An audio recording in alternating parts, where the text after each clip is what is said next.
Bonjour. Bonjour Joachim.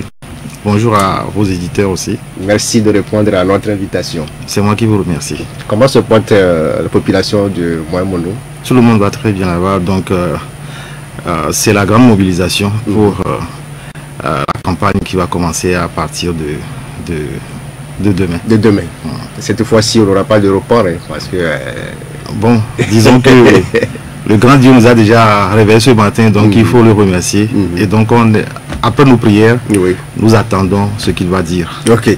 Vous êtes député de la majorité présidentielle Union pour la République et l'actualité, c'est cette révision constitutionnelle, le vote que vous avez eu à faire le 25 mars dernier.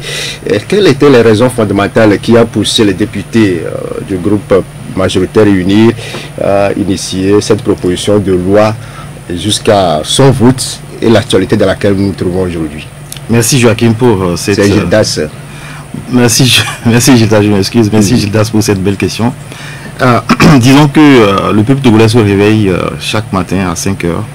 Le peuple togolais qui est au travail à 5 heures du matin, jusqu'à 17 heures pour certains, jusqu'à 18 heures pour certains, jusqu'à minuit pour certains. C'est de la même manière que les députés que les Togolais ont choisi d'envoyer à l'Assemblée nationale, disons en décembre 2018, sont également au travail. Et donc je crois que c'est de bonne guerre que tout le monde puisse être au travail. Et donc les députés, donc à l'Assemblée nationale, leur rôle c'est d'étudier les projets de loi, c'est de faire des propositions de loi et de les voter et de soumettre à l'autorité compétente qui a, je veux dire, la possibilité de le promulguer, de la promulguer ou bien encore de la soumettre au référendum. Disons que globalement c'est le rêve du Togo, d'un Togo meilleur. C'est le rêve d'une 5e République et aussi c'est le rêve de voir aboutir les réformes qui ont été entreprises depuis 2017 et qui ont conduit aux élections municipales de juillet 2019 et qui a des élections qui ont permis finalement de donner du pouvoir à la base aux communautés locales. Et je voudrais rappeler que en principe que ces communautés locales, notamment les communes, sont des petites républiques qui sont gérées par des maires et que par conséquent le vote de ces maires, le vote qui a conduit à l'élection des maires n'a pas été un vote, l'élection des maires n'a pas été un vote au suffrage universel direct. Donc les populations, les vaillantes populations du Togo ont d'abord choisi, ont d'abord élu des conseils municipaux qui ensuite se sont regroupés pour élire des maires. Donc disons que c'est un processus qu'on va dire, si on considère que la commune c'est une petite république, on va dire que le maire gère sa commune suivant le processus de désignation du maire a suivi un processus, on va dire, d'un régime parlementaire. Et alors, bon, donc les élections régionales qu'on va avoir bientôt, de la même manière, nous allons élire des conseils régionaux qui à leur tour vont choisir des présidents de conseil suivant le même principe. Et donc pourquoi pas élargir ce processus de choix de nos dirigeants, harmoniser ça sur toutes les élections, notamment. Revenons à l'Assemblée nationale, l'urgence d'une nouvelle république. C'est quoi? C'est ce que j'étais en train d'expliquer, que on n'était pas dans l'urgence, que c'est un processus qui a commencé depuis 2019. Enfin, les réflexions ont commencé depuis 2017 et qui ont conduit à la mise en place des maires. Donc de manière progressive, les réflexions ont continué. Bon, on a un aboutissement. Quand vous êtes en train de travailler et que vous êtes en train d'atteindre minuit, notamment à la fin de la journée, vous essayez de faire vite pour terminer votre travail pour que le lendemain ne vous retrouve pas, puisqu'on dit souvent que qui remet à lendemain trouve malheur en chemin. Et c'est pour ça que même après votre mandat, vous revenez sur cette nouvelle constitution. Non, je crois que ce n'est pas véritablement après. Parce que vous avez eu 5 ans, tout un mandat, mais vous n'avez pas eu le temps de le faire. Bon, pourquoi c'est à la fin de votre mandat que vous voulez adopter cette nouvelle république? C'est ce que je disais tout à l'heure. Disons qu'une femme qui est enceinte et qui doit mettre au monde, quand on commence par sentir les signes d'une grossesse, c'est pas tout de suite que l'enfant sort. Donc c'est 9 mois plus tard et dans la précipitation que l'enfant sort. Donc vous convenez avec moi que ce n'est pas du tout une urgence, c'est qu'il y avait un processus qui était en cours et c'est ce processus qui a vu un aboutissement 5 ans plus tard. Voilà, donc par rapport à la question de fin de mandat, donc je rappelle qu'il y a une jurisprudence où les 2 législatures passées, pour certains c'est 5 mois, c'est 3 mois supplémentaires, pour certains c'est 8 mois supplémentaires.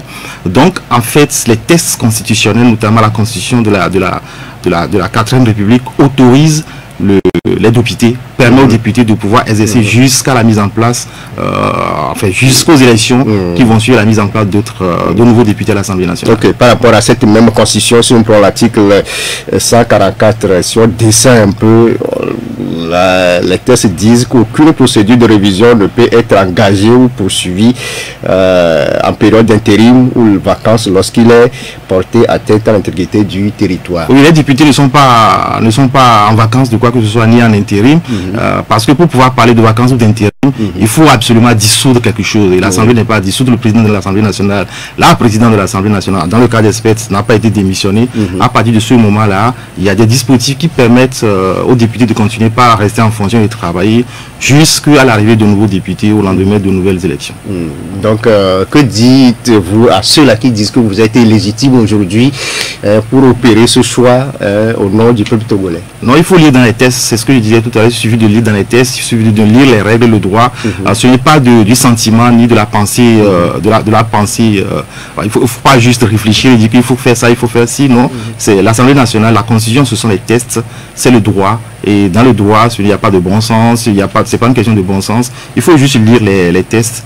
Les tests, la Constitution permet aux députés de procéder à ce qu'ils ont fait justement le 25 mars dernier. Donc aujourd'hui, vous êtes légitime, vous êtes légaux pour légiférer au nom du peuple togolais. Les députés sont légitimes, sont légaux et les tests le montrent.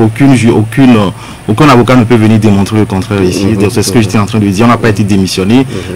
Les institutions sont en place et on est en fonction. Et même actuellement, on est toujours en fonction. On peut toujours continuer par Donc les débats qui ont cours actuellement, vous ne vous retrouvez pas? Non, le test, le vote du test a suscité de l'intérêt. Donc, je crois qu'un être humain réfléchit toujours, doit se poser des questions. Donc, il faut l'expliquer. Il faut expliquer. On n'a jamais été aussi proche des parlementaires, des procédures au Parlement. Donc, je crois que les Togolais ont raison. Peut-être qu'il fallait poser la question à un moment donné ou à un autre. Donc, il faut remercier Dieu que cette question a émergé. Ça fait jurisprudence qu'il y a eu un mois donné. Bon, les députés ont voté une loi qui a suscité de l'intérêt, qui a fait débat. Ça permet à tout le monde de comprendre, d'aller prendre la Constitution, de lire les articles 52, 68, 81, de lire les articles 59 et 144 pour savoir que quand on prend l'article 52, 68 et 81, rien n'interdit aux députés de continuer par travailler à partir du moment où on n'a pas encore eu de nouvelles élections et que d'autres députés ne sont pas encore en place. Et que l'Assemblée n'a pas démissionné, que la présidente de l'Assemblée nationale n'a pas démissionné, que les institutions, l'exécutif, notamment le président de la République, qui a le droit de dissoudre l'Assemblée, ne l'a pas fait. Donc à partir de ce moment-là, les députés sont pleinement dans leur rôle, dans leur fonction, dans leur légalité, dans leur légitimité. Ok. On se rappelle que déjà le 15 mai 2019, vous avez quand même opéré une réforme constitutionnelle. Vous avez limité à 2 le nombre de mandats, l'élection à 2 tours. L'avez-vous déjà expérimenté jusqu'à ce que vous ayez encore cette audace-là d'aller à une nouvelle révision? Vous avez dit mai 2019, ça a déjà près de 5 ans. Bon, à partir de ce moment-là, il y a plein d'événements qui se sont passés. Il y a le Covid qui est passé par là où tout le monde a pensé qu'on allait tout disparaître de la Terre. Donc, bon, je crois que ça fait déjà suffisamment de temps. 5 ans, c'est déjà une période suffisamment moyennement longue pour procéder à des réformes. Donc, ce n'est pas une histoire de suffisamment expérimenté. On l'a expérimenté. Je comprends bien que vous voulez dire ce qu'on n'a pas fait. On a fait une élection présidentielle. Oui, on a fait une élection présidentielle en 2020. Donc, à partir de ce moment-là, on ne peut pas dire qu'on a expérimenté la loi qui a été votée en 2019. Elle a bien été expérimentée. Puisque c'est venu avant les élections présidentielles de 2020. Donc, aujourd'hui, en âme et conscience, vous pensez que le test là est bon pour les Togolais? Ce n'est pas qu'en âme et conscience, nous pensons que le test est bon pour le Togo. Lorsque le test a été voté le 25 mars 2024, le président a demandé, après que le test a été transmis le 28 mars 2024 par son excellence, chacun doit faire son travail, chacun doit rendre sa copie. Vous ne pouvez pas être en train de vouloir dire aux députés de savoir que c'est vrai, pourquoi il n'y a pas d'électricité. Mais ça n'empêche pas les députés de faire leur travail. Le ministère chargé de l'électricité, notamment le ministre des Mines, a bien expliqué pourquoi est-ce qu'il n'y a pas, on a ce problème de l'électricité. Donc dans le fond, le député peut poser la question au ministre, mais le député doit faire aussi son travail. Bon, à partir d'un certain moment donné, on a toujours des, dans une république, ce n'est pas qu'au Togo, il y a tout, quand vous allez au Ghana, on a le même problème d'électricité. Vous allez au Nigeria, ils évoquent également les mêmes problèmes d'électricité. Et je crois que en fait, ce n'est pas cette question-là pour laquelle on est là, mais c'est une vraie question. Mais ce que je veux dire, c'est que en fait, de manière suffisamment honnête, chacun doit faire son travail, doit rendre sa copie. Que l'électricité soit coupée ou pas, il faut continuer par travailler. Il faut continuer par travailler. Ce n'est pas tout le temps que l'électricité est coupée. Les députés sont là pour travailler sur les projets et les propositions de loi. Le ministre des Mines et de l'Énergie est en train de trouver des solutions pour que, bon, de la même manière qu'on a eu de l'électricité de manière pérenne sur toutes les périodes depuis là jusqu'à maintenant, je crois que le ministère est en train de travailler d'arrache-pied pour pouvoir régler ce problème-là. Et à Tado, je crois que dans le fond, le député qu'ils ont envoyé à l'Assemblée nationale doit aussi aller leur montrer qu'il est en train de travailler, qu'il a fait un travail et la réflexion qu'il a menée, bon, il a rendu sa copie. Je pense que je rappelle que vous êtes aussi de la région du Bois-et-Bono, tout comme le député Semondi. Je dis les mérites de ce nouveau test, M. Sodokin, c'est vous voulez avoir un pays stable, l'enracinement de la démocratie. Vous êtes parti même là nous comparant à la Grande-Bretagne ou à l'Italie. Est-ce dit que la démocratie n'était pas assise au Togo avant cette 5e République que vous voulez adopter? Je vais vous donner un exemple simple. Lorsque un homme et une femme jeunes, beaux, belles, commencent par s'aimer, ils vont aller voir leurs parents, ils vont aller faire les fiançailles, ils vont aller faire les mariages, ils vont se mettre ensemble. Ils s'entendent bien, ils vont faire des enfants, mais est-ce que ça n'arrive pas parfois qu'ils puissent se disputer? Ils puissent se disputer, parfois certains vont se séparer. Parfois, certains vont se disputer, les gens vont les aider, ils vont se retrouver encore ensemble. Est-ce que pour autant, on va dire que, bon, à partir du moment où ils se sont disputés, ils se sont remis ensemble, est-ce qu'on va dire que ça n'a pas marché avant, etc. Non, la question n'est pas là. La question est qu'il faut renforcer il faut renforcer de manière suffisamment démocratique la gouvernance de ce pays. Et je vous ai donné l'exemple des élections municipales. Ça fait 30 ans, ça fait plus de 30 ans qu'on n'a pas fait ces élections. Est-ce à dire que ça n'avait pas été mieux géré avant? Non. On a trouvé qu'il faut harmoniser, il faut rendre ça homogène sur tout l'étendue du territoire et que ça puisse permettre de faire avancer nos communautés locales. C'est pas forcément dire que la démocratie ne marchait pas très bien avant. Non. On a une situation nouvelle. On a pensé que pour renforcer encore cette démocratie-là, il faut aller encore plus loin. Et c'est dans cette même perspective qu'on a mis en place des structures comme par exemple le protecteur des citoyens pour renforcer la proximité du citoyen avec quelqu'un qui les protège, qui arrive à arbitrer les différends qu'ils peuvent avoir avec l'administration. Donc je crois que toute somme, ce test-là est un test qui permet au Togo d'évoluer. C'est vrai qu'on fait des comparaisons avec l'Angleterre, mais c'est un test aussi qui répond aux aspirations profondes. Alors est-ce qu'on est au même diapason que ces pays-là où la démocratie est tellement avancée? Est-ce qu'on peut se comparer à l'Italie, à l'Angleterre par rapport à ce régime parlementaire qu'on a adopté? Les processus de gouvernance des États n'est pas forcément lié aux avancées économiques. Non. Si c'est ce que vous dites, qu'on n'est pas suffisamment très avancé, mais alors là, bon, on peut rester dans la perspective avant l'arrivée du colon. On n'est pas très avancé. Restons dans la perspective avant l'arrivée du colon. Qu'est-ce qu'on avait avant l'arrivée des colons? Bon, on avait des sociétés qui étaient plus ou moins dirigées par des chefs de village, des chefs cantons, des rois. Donc, vous êtes en train de dire qu'on n'a qu'à rester dans ces perspectives-là. Si vous dites que, pourquoi est-ce qu'on doit se comparer avec ces pays?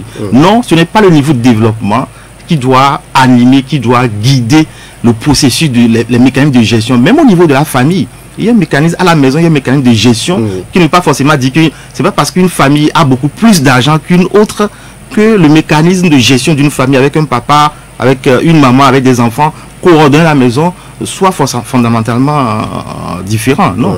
Je crois que la gouvernance d'une communauté, d'une république est complètement détachée de si on est riche ou de si on n'est pas riche.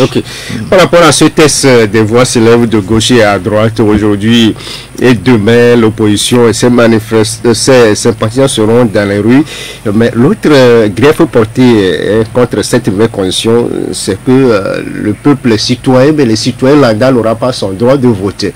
C'est nos députés, nos sénateurs qui vont choisir le président dans un débat sans contradiction.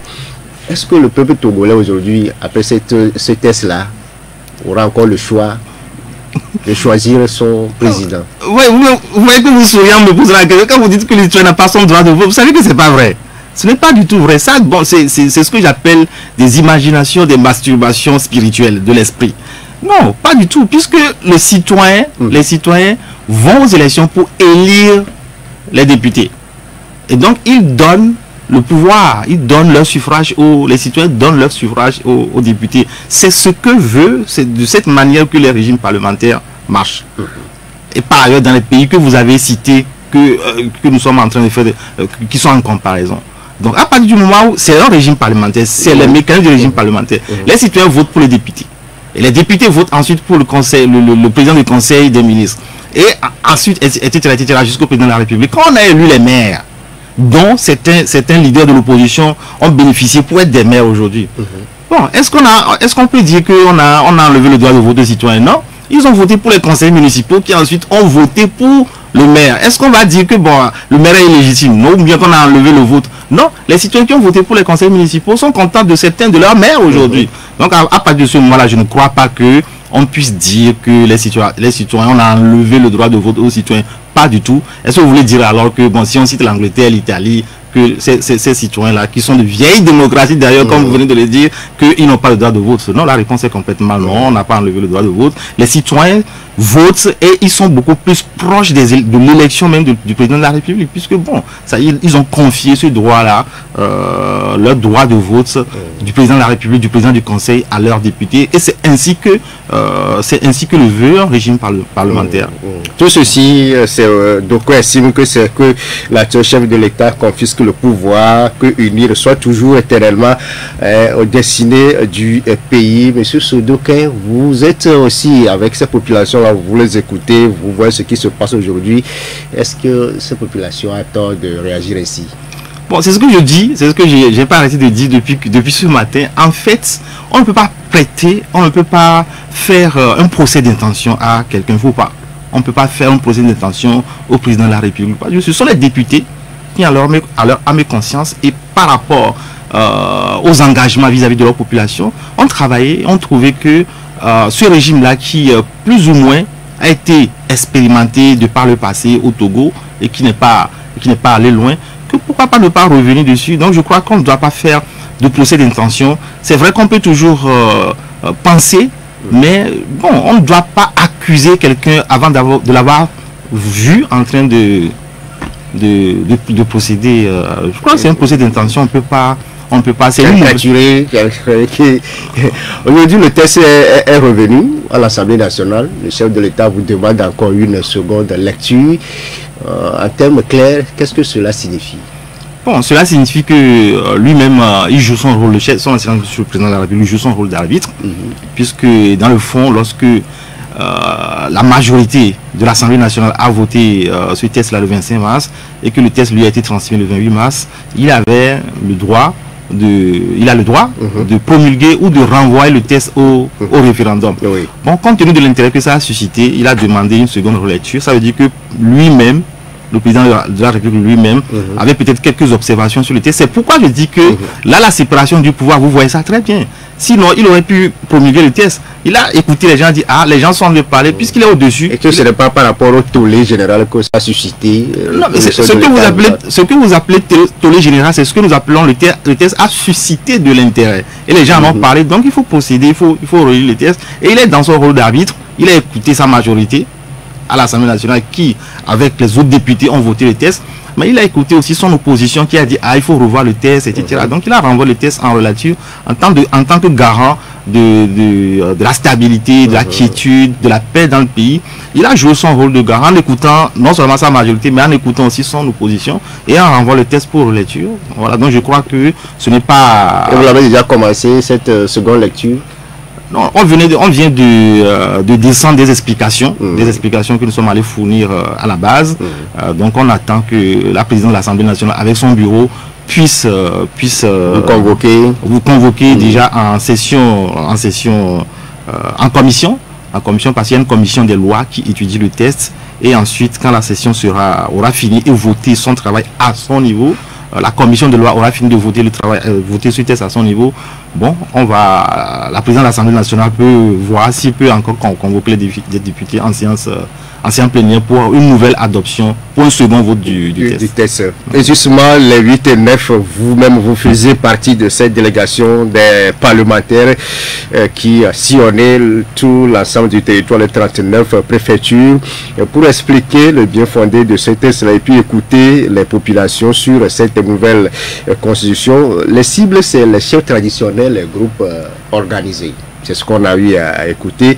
Et pourquoi ces deux cibles, M. Sotokin? Non, c'est toute la société, c'est la communauté de ces communes, de ces populations. Ce n'est pas que...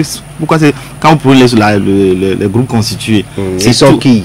Non, ce sont les artisans, les émigrants, les cotonculteurs, les chefs de service, les forces de défense de sécurité. En fait, c'est toute la population des collectivités, c'est les journalistes, c'est tout le monde, quoi. C'est toute la population dans ses principales composantes. Personne n'est mis de côté. Donc, c'est deux cibles. Il y avait les partis politiques, l'opposition, tout ça. Je les ai rencontrés. On a parlé, on a causé, franchement. Tout s'est bien passé. C'est la population dans que retenir de ces 2 jours de tournée? Non, ce sont des discussions conviviales. Ce sont des discussions conviviales, c'est-à-dire que c'était loin, ils avaient des messages par les WhatsApp, ce qu'on appelle aujourd'hui les réseaux sociaux. Et donc, bon, vous avez les réseaux sociaux, vous ne voyez pas votre député, mais là qui est arrivé, qui vous parle. Donc, on leur a expliqué les principaux axes de ce test, le fait de passer de ce que c'est qu'un régime semi-présidentiel, ce que c'est qu'un régime présidentiel, le fait de passer à un régime parlementaire, c'est quoi l'avantage principal, c'est quoi le mécanisme principal. Bon, ils ont compris que, en fait, désormais... Vous pensez qu'ils ont maîtrisé la pédagogie durant ce petit temps que vous avez eu à passer avec eux? Mais si, même si c'est 30 minutes, on vous dit que désormais, pour pouvoir voter pour le président de la République, vous allez procéder comme vous avez fait pour les maires. Et ça, ils ont déjà fait ça, ils connaissent et les maires sont avec eux. Vous croyez qu'ils ne sont pas intelligents, les villageois? Ils ont bien compris comme ils étaient à la base, puis ils ont déjà fait ça pour les maires. C'est ce que je vous expliquais. Ils ont compris, on leur a dit que la manière dont vous avez élu vos maires, c'est de la même manière que vous allez élire votre président de conseil, et votre président de la... Vous croyez que le villageois ne comprend pas? Il comprend, puisqu'il est avec son maire. Il sait comment il est élu. Voilà. Une satisfaction pour vous-même après ces 2 jours de tournée? Oui, d'avoir l'impression que le message est passé. Mais c'est ce que je vous dis, d'avoir été parlé avec les populations. On n'était pas allé leur expliquer que article 1, article 2, article 3. Non. On a expliqué le fondement, le cœur du test. Parce que quand vous avez le corps humain, vous avez le cœur. Et c'est le cœur qui fait fonctionner tout le corps humain. Vous n'avez pas commencé par expliquer que bon, c'est vrai, il y a les oreilles, il y a le nez, il y a les yeux. Mais si, on va passer des années pour expliquer ça. Donc vous savez qu'il y a des bouquins, même des livres, où il y a seulement de l'oreille, on traite seulement du nez. Mais pour le cœur, on leur a expliqué quel est le cœur du test et ils ont compris. On leur a dit que non, la manière dont vous avez choisi votre président du conseil, votre premier ministre et votre président de la République, c'est de la même manière que vous avez choisi votre maire. Et ça, ils ont compris. On leur a dit, ils ont compris.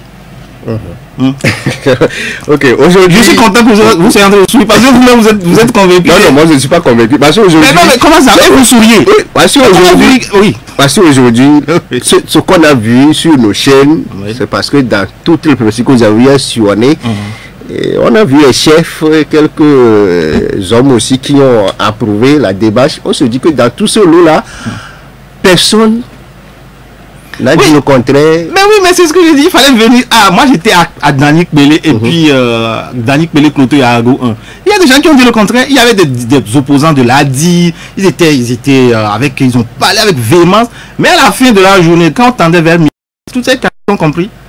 Ils ont compris, je ne vais pas vous citer les noms, mais quand on était à Dani, il y a des gens qui étaient préparés avec des questions comme vous ce matin. Vous veniez, on va leur poser, on va leur demander. Et ils ont demandé, une fois qu'on leur a expliqué le cœur de la chose, ils ont dit, ah, et ils ont compris ça. Il y avait des gens qui ont posé, c'est parce que les médias n'ont pas transcrit l'intégralité de ce qui était dit. Si le débat était houleux, mais quand on tendait vers minuit, on avait commencé à midi, quand on tendait vers minuit, tout le monde était content.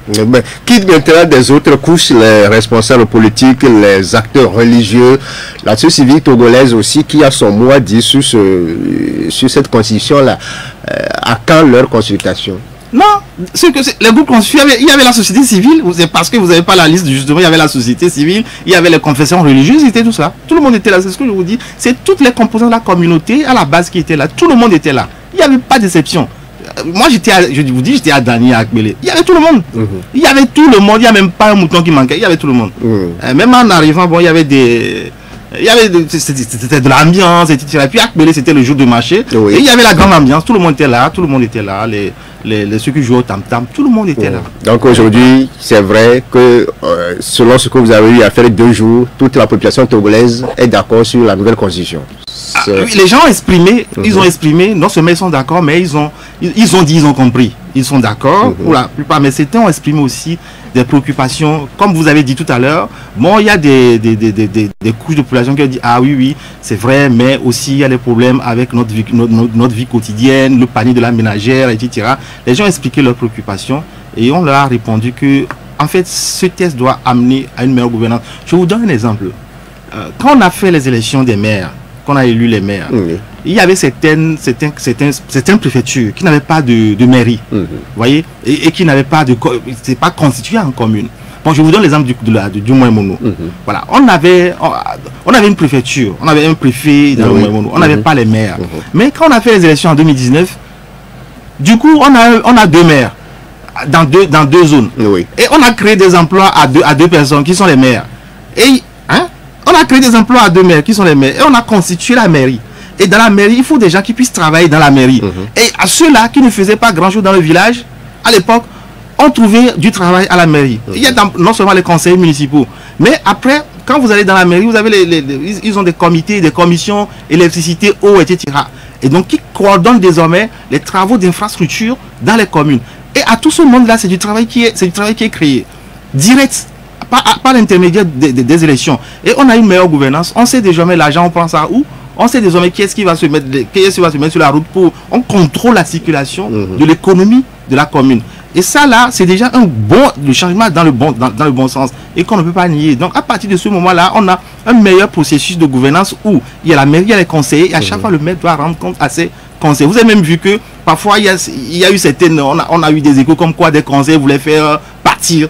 Vous voulez faire démissionner les maires. Ça veut dire que c'est une démocratie, c'est la transparence. Vous devez rendre compte. Et si vous prenez dans les dîners publics à la mairie, vos conseillers vont savoir tout de suite et vont commencer à dire non, ce maire-là, c'est pas un bon maire. Et vous avez eu des écoles, on a déjà eu des vérités comme ça dans le pays. Bon, c'est toujours une bonne gouvernance. Par rapport à ces 2 jours de tournée nationale d'explication, d'écoute, et que vous avez eu à faire sur l'ensemble du territoire, l'honorable Sodokem Kofi, professeur à l'université,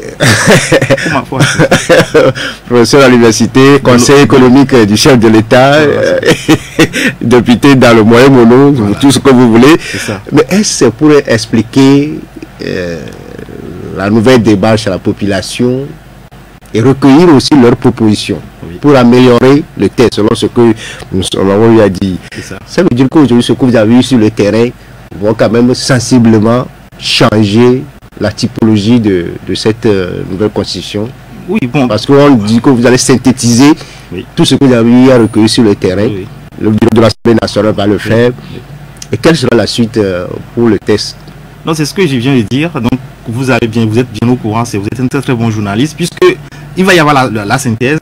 Et puis ce qui peut rentrer dans le test, bon, on va voir dans quelle mesure on peut faire rentrer dans le test. Moi je crois que véritablement, au lieu que les gens se braquent et restent dans une position de moi je suis contre, je crois qu'il faut plutôt, s'il y a des points, puisque les gens disent ils sont contre, ça veut dire qu'ils en savent quelque chose. Donc peut-être faire des propositions. Bon, parce qu'on ne peut pas comme ça dire que est-ce qu'on est prêt pour passer au régime parlementaire, tout ça, ce n'est pas. Il y a même des gens qui disent que est-ce que les Africains sont prêts pour la démocratie, etc. Mais on fait de la démocratie. Voilà, bon, donc je crois que ce sont des expériences, les humains sont sur terre pour faire des expériences et à partir de moment là, ils s'adaptent. Vous voyez par exemple si quelqu'un naît, il grandit, commence pas à travailler, il veut construire une maison, il va avoir une voiture. Bon, ça peut marcher, ça peut pas marcher, tu vas avoir une voiture, peut-être qu'il va faire un accident, tu vas racheter une autre, tu vas commencer par construire une maison, ça va pas être bien fait, tu vas être en train de l'ajuster peut-être jusqu'à la fin de tes jours. Donc les humains sont permanemment dans de l'adaptation et de l'ajustement. À partir de ce moment-là, les événements ne sont pas figés et il faut accepter qu'on qu'on ne soit pas sur place parce qu'on dit que bon, il faut pas rester sur place parce que si tu es permanent sur place, il y a un oiseau qui va venir faire son caca sur ta tête. Okay. On a des députés qui étaient là le 25 mars dernier pour le vote, mais par rapport à cette tournée, ils se sont désolidarisés. Monsieur Sodoka, c'est vos collègues du nouvel engagement togolais. Vous l'avez compris? Pourquoi vous ne leur posez pas la question? Ils étaient là pendant le vote et puis se désolidarisent. Il faut leur poser la question. Moi, je crois que c'est à eux, il faut poser la question. Pourquoi ils se désolidarisent? Ah bon?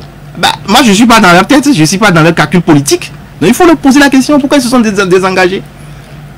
Si vous avez un enfant qui est allé dehors, il est au collège, il est allé, ou une fille qui est au collège ou à l'université, vous avez dépensé tout pour lui, vous lui avez donné tout ce qu'il veut, tout l'argent. Et vous voulez qu'il devienne un grand journaliste ou bien une grande avocate. Et allez tomber enceinte, il faut lui demander qu'est-ce qu'il a fait pour tomber enceinte. Pourquoi vous voulez venir demander à celui qui donne? Non. Vous demandez à son collègue de classe qui est devenu avocate pourquoi l'autre est tombé enceinte. Il faut aller demander à celle qui est tombée enceinte. Donc il faut demander à celui qui s'est désolidarisé pourquoi il s'est c'est à lui, il faut poser la question. Il doit vous expliquer, il faut lui poser la procédure parlementaire n'était pas respectée. Comment ça, il est resté là-bas jusqu'au vote. Ils sont restés jusqu'au vote. Donc ce n'est pas bien de rester et d'assumer et de sortir après pour aller raconter autre chose. Il faut lui poser la question. Voilà. Okay. Moi je réponds plus à cette question, il faut lui poser lui-même la question, il faut le faire venir ici, un matin il faut le réveiller à ça. Il était déjà là, on l'a posé la question, il avait dit que bon, les procédures parlementaires par rapport aux désignations des groupes et la formation, les documents, il n'avait pas l'élément de langage avant de partir sur le terrain. Donc selon lui, c'est fait dans une précipitation totale. Mais monsieur Sodoka, on a appris que le vote là, le 25 mars dernier, vous avez eu les poches bien remplies avant de passer à l'opération. Non, une histoire de 40 mais non. Réseaux sociaux. Mais oui, réseaux sociaux. Non, mais je crois que c'est faux. C'est archi faux, c'est complètement faux. Vous avez vu un peu comment je suis ce matin, si c'est 40 millions là, je serais beaucoup plus frais que ça. Non, moi j'ai fini pas de travailler. Vous n'avez pas traîné les 40 millions avec vous. Oui, mais 40 millions c'est quand même beaucoup d'argent. Non, je crois que c'est pas vrai, c'est faux, c'est des supputations. Je crois que les gens sont dans un processus cherche à embrouiller les populations, à inciter les populations à la haine, à haïr leurs propres députés. Il n'y a pas de 40 millions, il n'y a pas de 20 millions, il n'y a même pas un franc CFA. Madame, monsieur, nous sommes avec le député Sodoka Kofi. Il est enseignant à l'université de Lomé, également du groupe parlementaire Union pour la République, conseiller économique du chef de l'État. Les députés du Moyen-Mono, nous sommes en train d'évoquer les contours de cette 5e République. On marque la pause et on revient pour la suite du débat. Samedi, la campagne commence avec les députés aussi qui seront sur le terrain. À se dire que le travail à l'Assemblée nationale va connaître un arrêt. L'opposition togolaise qui est dans la rue à partir d'aujourd'hui et demain pour contester contre cette nouvelle constitution. On va revenir sur le sujet là. Madame, monsieur, c'est dans quelques minutes. Une entreprise qui souhaite se développer a besoin d'accès. Pourquoi vous faites tout sans l'opposition togolaise, sans avoir l'avis, un texte qui va nous gouverner, qui va nous concerner, qui va nous rassembler, va nous ressembler, tout ce qu'on veut de le dire. Pourquoi ne pas prendre en compte l'avis de l'opposition togolaise? J'ai déjà dit ça. Il y a une Assemblée nationale qui a été élue. Il y a des députés qui ont été élus à l'Assemblée nationale en décembre 2018. Et c'est à l'Assemblée nationale qu'on vote les projets de loi et qu'on vote les propositions de loi. Et à l'Assemblée nationale, il y a des opposants et il y a des partis de l'opposition, ceux qui ont gagné les élections et qui sont à l'Assemblée nationale. Et c'est à l'Assemblée nationale qu'on vote les projets de loi et qu'on vote les propositions de loi. Et à l'Assemblée nationale, il y a des partis de l'opposition. Donc je crois que votre question n'a véritablement pas lieu d'être. Mais par rapport à ce texte-là, le chef de l'État même avait dit qu'il faut consulter tout le monde. Si cette opposition à l'Assemblée nationale suffisait, est-ce qu'on vous demanderait encore de faire de larges consultations? Bon, après le vote du texte, oui, après le vote du texte, après que la proposition a été formulée par les 1/5, a été déposée par les 1/5 des députés à l'Assemblée nationale, votée par plus de 90%, 89 députés sur 91, je crois qu'après ce moment-là, le chef de l'État a le droit de dire qu'il faut qu'on fasse une large consultation. C'est ce qui était pas, comme je vais dire, les consultations, les explications que nous avons données. Il y avait les opposants, il y avait les partis d'opposition, etc. Donc, mais la prérogative d'étudier de voter les projets de loi, d'étudier et de déposer les propositions de loi, de les voter, cette prérogative-là revient à l'Assemblée nationale et les députés qui sont en fonction de l'Assemblée nationale. Ok. Mais aujourd'hui, ce test-là, depuis le 25 mars, vous voyez ce que ça suscite dans le pays avec les manifestations. Mais on a vu que vous avez eu une mandature un peu plus apaisée. Mais est-ce que vous êtes conscient que ces manifestations-là qui s'organisent de gauche à droite, c'est par rapport à votre acte posé le 25 mars dernier? Non, je crois que moi j'ai lu quelque part où les gens ont écrit qu'ils veulent manifester parce qu'on a reporté les élections. C'est ce qui a été écrit, c'est ce que j'ai lu. Quelque part qu'ils marchent parce qu'on a reporté les élections. Maintenant, on a aussi la constitution qui est dedans. Bon, l'essentiel c'est qu'ils ont reporté les élections. Maintenant, on a fixé une nouvelle date des élections, des campagnes qui commencent demain. Donc, c'est inopportune ces manifestations selon vous? Je ne dis pas que c'est inopportune, nous sommes en démocratie et bon, les gens manifestent leur mécontentement, dans tous les pays ça se passe, mais bon, il y a des partis, il y a le parti majoritaire à l'Assemblée nationale, il y a un parti qui gouverne le pays. Bon, donc c'est la démocratie, les gens marchent, donc pour manifester leur mécontentement.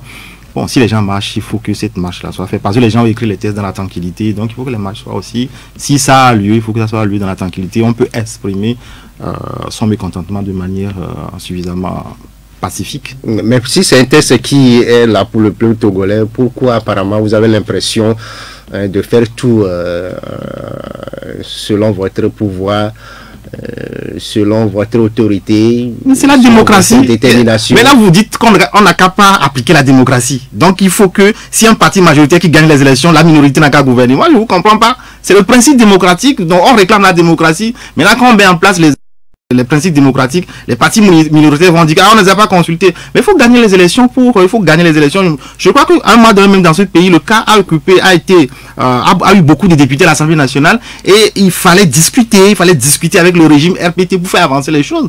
Et c'est de la même manière, la législature passée, il y avait une bonne partie des opposants qui étaient à l'Assemblée nationale et qui discutaient. Donc il faut aller aux élections, gagner les élections et puis se retrouver à l'Assemblée nationale. C'est là le Parlement, c'est dans l'hémicycle que se passent les discussions. Et les populations donnent le pouvoir aux députés pour pouvoir le faire. Il faut pas dire non, on ne va pas aux élections et puis après dire qu'on ne vous consulte pas. Non, moi je crois qu'il y a des structures, des institutions qui sont mises en place dans le pays, qui doivent gouverner, qui doivent permettre au pays d'aller de l'avant.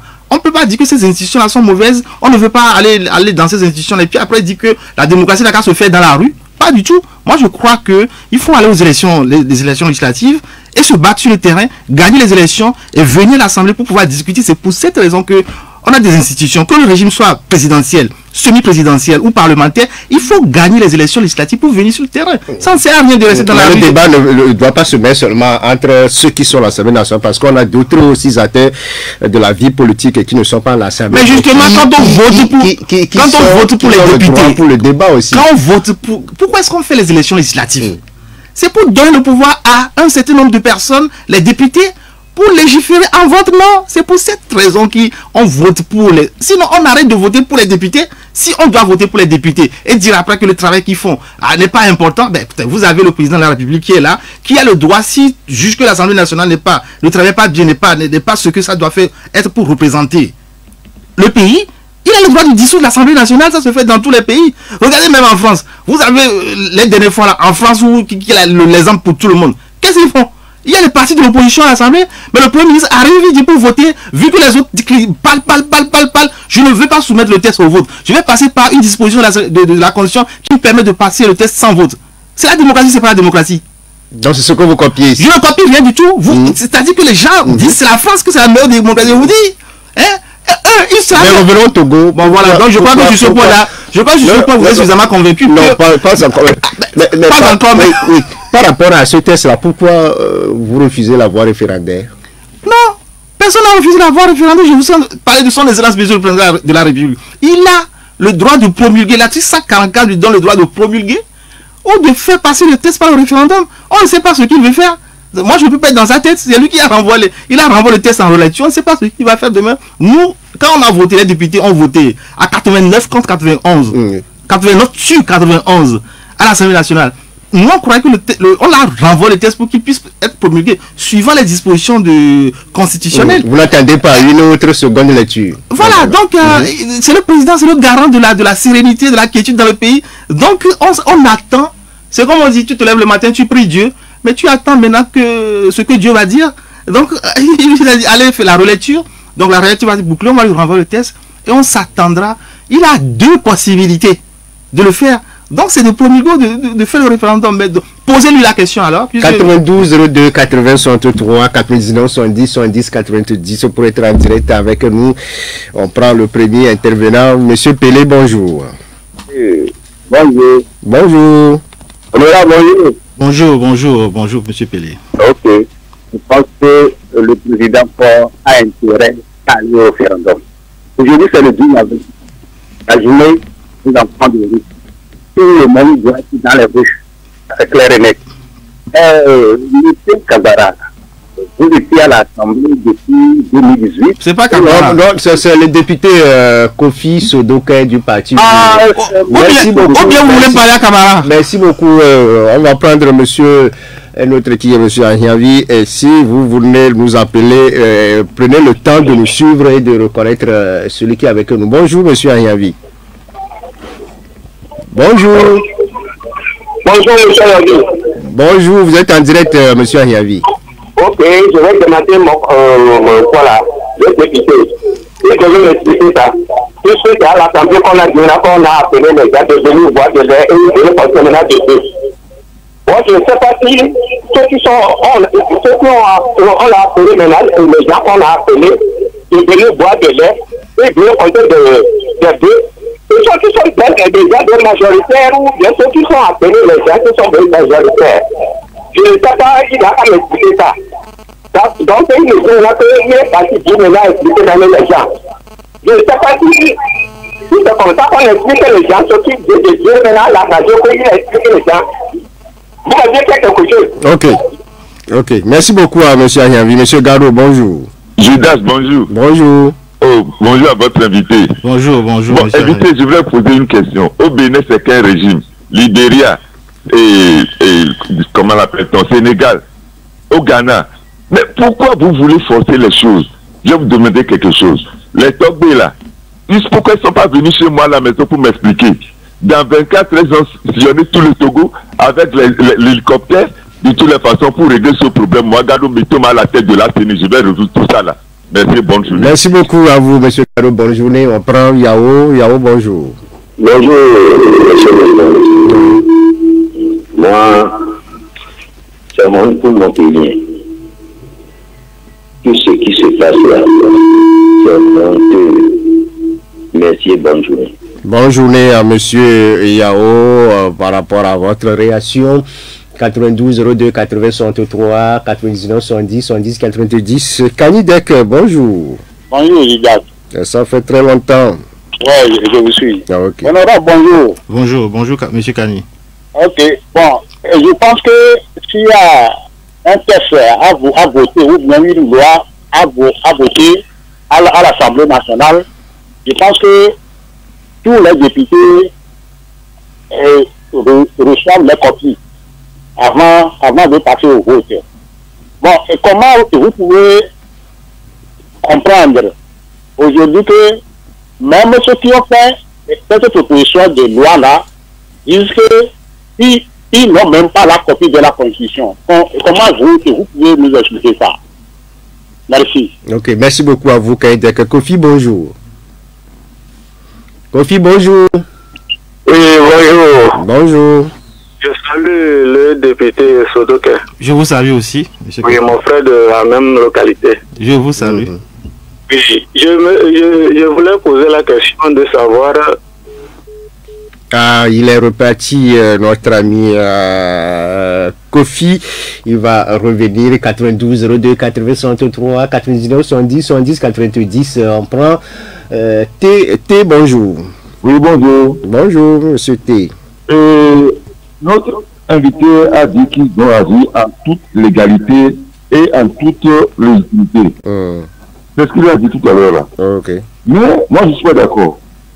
Vous voyez, l'article 52, alinéa 2 de la Constitution, précise que les élections ont lieu dans les 30 jours précédant l'expiration du mandat des députés. Là, c'est une obligation pour les autorités de faire les élections dans le délai là. Ça, ce n'est pas facultatif. Hein. C'est une obligation. Maintenant, la Constitution elle-même, sachant que les élections doivent avoir lieu dans le délai, autorise ces députés à rester en fonction jusqu'à la mise en place effective de la nouvelle Assemblée. Mais pourquoi nos députés oublient, ne veulent pas voir l'article, ne parle pas de l'alinéa 2 L'article 52. Les élections s'accroche seulement à l'alinéa 3 qui les autorise à rester en fonction. Ça, ce n'est pas possible. Ok. Donc, on ne peut pas faire, et le fait de ne pas faire les élections dans le délai, c'est une violation de la loi. Ok. Hein? Si, pour une raison ou une autre, on ne peut pas faire les élections dans le délai, nous savons comment on fait. On envoie, on demande à la Cour constitutionnelle que pour telle raison ou telle raison, on n'a pas pu faire les élections. Qu'est-ce qu'on doit faire? Ok. Ça, c'est la procédure, non? Ok, merci beaucoup. Encore le dernier, Rémi, qui est en ligne avec nous. Bonjour, Rémi. Oui, bonjour. Oui. J'aimerais demander à votre invité, bon, je ne sais pas s'il est chrétien, bon, s'il connaît l'histoire de Madoché de Haman dans la Bible. L'histoire de... Je ne sais pas ce qui le fait croire qu'ils seront toujours majoritaires à l'Assemblée. Ok. Le couteau qu'ils sont en train d'aiguiser peut un jour se retourner contre eux. Merci, bonne journée. Ok, bonne journée aussi à vous, Rémi. Monsieur Soudeke, la campagne démarre demain samedi. Les Togolais se demandent sous quel régime ils vont battre campagne. Je crois que tu devrais avoir la réponse à la question, puisque bon, on est sous le régime de la 4e République, on est sous le régime semi-présidentiel. C'est demain. Donc jusqu'à là où on est en train de parler, on n'a pas d'autres informations. Après que le président ait renvoyé le texte en relecture à l'Assemblée nationale, on est toujours soumise, on est sous le coup de la Constitution qui date de mai 2019. Donc, parce que là, certains qui craignent que bon, on peut être sous la 4e République et on peut voter sur la 5e République aussi. Parce qu'à la lune où vont les choses, vous pouvez voter ce test-là dans 2-3 jours. Gildas, c'est le test, c'est le vote et la promulgation ou référendum du test qui fait passer le test, qui fait basculer le pays dans la 5e République. Jusqu'à là où nous sommes en train de parler, on n'a rien l'un de l'autre. Donc, je crois que mathématiquement et logiquement, tout esprit bien disposé comprend parfaitement. Vous avez écouté les uns les autres. Pour M. Pelé, il faut passer par la voie référendaire. C'est ce qu'il a dit avant de quitter. Il vous a confondu à un autre député. Mais on l'a évoqué, la voie référendaire. Bon, je crois qu'il cherche à poser la question à l'honorable Kagbara. Je crois qu'il faut qu'il le trouve pour lui poser la question. J'ai déjà répondu à cette question. Je dis que c'est une prérogative du chef de l'État de choisir de promulguer le test ou de passer par la voie référendaire. Je crois qu'il faut attendre ce que lui va dire, ce que le chef de l'État va dire. On ne peut pas lui faire un procès. On ne peut pas être... C'est comme si on est en train de forcer sa décision en essayant de lui dire ce qu'il doit dire. Non. Il a déjà pris des actes au regard de ce qui lui a été transmis le 28 mars. Donc il faut attendre les instructions que lui-même a données. Il a encore reçu le bureau de l'Assemblée nationale le 3 avril. Donc il est très très à l'écoute. Donc je crois qu'il faut s'attendre. Il faut attendre ce qu'il va dire. Ok. Pour M. Gado, par rapport à de savoir quel régime pratique-t-on au Bénin, au Libéral, au Sénégal, mais pour lui, vous voulez forcer les choses. Mais non, on veut forcer rien. Le Togo est un pays souverain. Et je voudrais dire que les pays qui ont été cités n'ont pas l'office togolais des recettes, par exemple, dans ces pays. Mais nous, on a fusionné quand même nos régimes de collecte des impôts. Donc, le Togo, personne n'a ça dans le mois et qui fait la fierté du Togo aujourd'hui à l'échelle internationale. Je crois que le Togo est souverain et peut décider autrement de ce que font les autres pays. Ok, par rapport à M. Kanidek, est-ce que vous avez la nouvelle monture de cette nouvelle constitution aujourd'hui, le document physique? La question, on vient de discuter de la relecture Et vous me posez la question sur la nouvelle mouture. Oui, parce que c'est la mouture. Bon nombre d'entre vous disent qu'ils n'ont pas encore le test physiquement. Mais c'est pour dire, c'est ce que M. Kanyidek veut savoir. Avant de voter la loi, vous recevez des documents d'abord. C'est ça. Mais quand vos collègues disent que bon, ils n'ont pas le test, lui veut savoir si M. Sodoké, je vous explique. Vous avez quand même. Je vais prendre 45 secondes pour vous expliquer ça se passe comment. Non, 45 secondes. Donc, ça se passe comment? Avant de venir, bon, d'abord il y a une session en commission pour l'étude du test et cette session a été ouverte à tous les députés de toutes les commissions parce que normalement c'est la commission de la travail avec les députés qui sont inscrits dans cette commission. Maintenant, pour ce test, la commission de la loi a ouvert la séance à tous les députés. Et après que la discussion a eu lieu, le test est en plénière. Et avant que la discussion ne soit faite en plénière, tous les députés disposent de la mouture du test qui est discuté avant d'être voté. Pas un seul n'a pas le test. Donc maintenant, une fois que le test a fini d'être amendé et voté, il faut qu'on convoque encore les députés pour qu'on puisse leur mettre à leur disposition le test signé. Maintenant, pour que le test soit signé et soit disponible pour tout le monde, il faut que ça suive tout le processus, promulgué ou pas. Bon, si ce n'est pas promulgué, la dernière version va être soumise. Si on retourne à l'Assemblée, peut-être aujourd'hui ou demain, on va nous amener la dernière version que nous avions, qui a été envoyée au président avec les propositions de modification qui sont formulées. Voilà. Sinon, tous les députés ont le test. Les élections ont lieu dans les 30 jours précédant l'expiration du mandat des députés. C'est ce que dit l'alinéa 2 de l'article 52. Ça veut dire que bon, l'État on devrait prendre toutes les dispositions que les élections soient organisées avant la fin de votre mandat, ce qui n'est pas fait, mais vous vous attendez seulement sur le fait que vous restez en poste jusqu'à l'installation des nouveaux députés. Non, je crois qu'il n'y a pas que l'article 52, il y a aussi vous avez l'article 68 et vous avez l'article 81 et mis ensemble qui donne aux députés le droit, le plein droit, qui a même une jurisprudence, dont le plein droit de continuer par travailler, par légiférer. Aujourd'hui, c'est ce qui est là, on a connu une stabilité politique, ça veut dire qu'on doit organiser les élections normalement. Là où vous êtes actuellement, c'est pour ça que les Togolais disent que vous jouez une prolongation.